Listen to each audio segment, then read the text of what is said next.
residents, friends, voters, supporters of Pasir's Punggol GRC.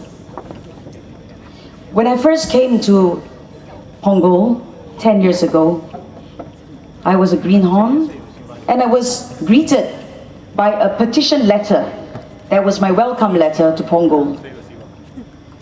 On it, it was residents' petition for amenities to be added and prices to be lowered, because we met with the recession in 2001 after the 911, and housing prices were down, so residents wanted us to either give more amenities or give them back some money. There were many signatures on that petition letter, and those signatures became my first contact point and first resource with my volunteers or with my residents. I spoke with them patiently, one by one, and soon we came to one conclusion, and that is to bring in the best amenities to Punggol, to be able to work it such that Punggol becomes a home that we all want to live in. We would need to work together and be on the same side of the conversation table. Not confrontational, because our goals are similar, our direction is similar, and that direction is to bring the best to Punggol, bring the best amenities to Pasir's Punggol, and bring the best home to Singaporeans. That's our common objective, isn't that? So we don't have to be confrontational, but we need to have a birth to listen, to come together and be on the same side of the conversation table, put our resources together so that we can come out with a community solution that will work for everyone and work towards our common objective. And that's what we did.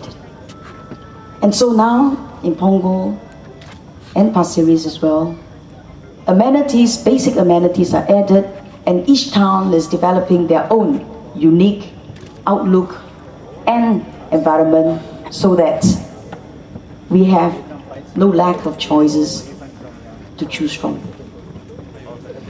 But our home is made up of two words. It's not just about infrastructure. It is also about H-O-M-E, home, two words.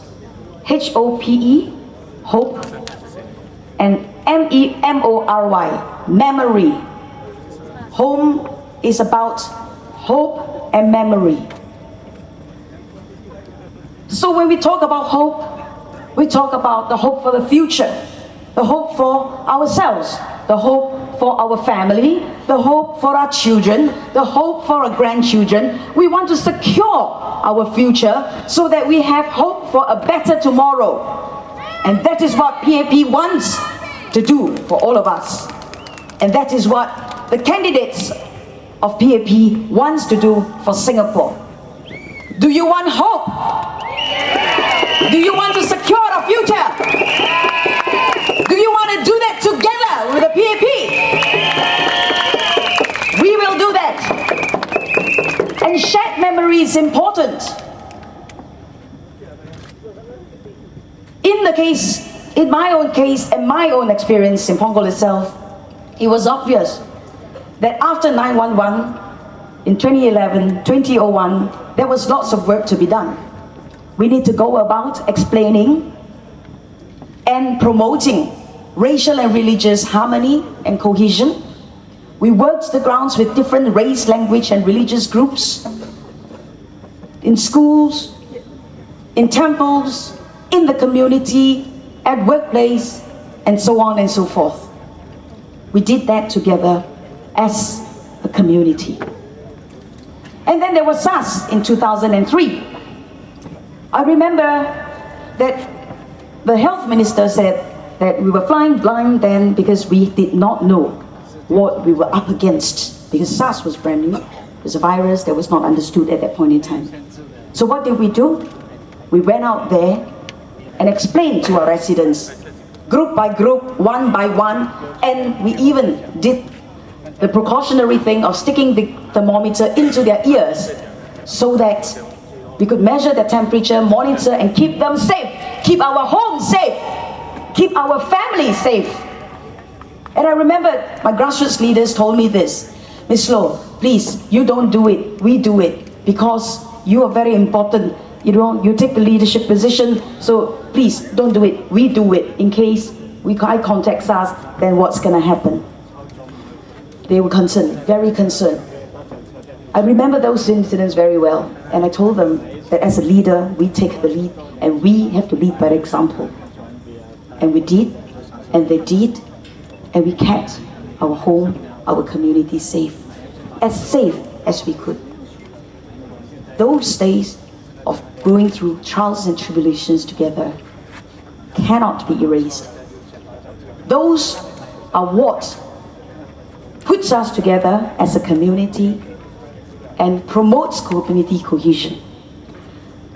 Going forward, I would like to implement more schemes in the Pasir Punggol GRC itself, where we can have schemes along the lines of social enterprise, where we can put together different stakeholders in the community and form groups where the community can come together to find solutions. For example, you can see he's putting the cards quite a lot, telling me that it's time. But I must say this, so give me just 30 seconds. For example, I know that there is a requirement for nanny care and midwife care. We want to have procreation. We have a lot of stay-at-home moms. We have a lot of elderly who can spare some time, but they don't know where they can find some babies or children to take care of.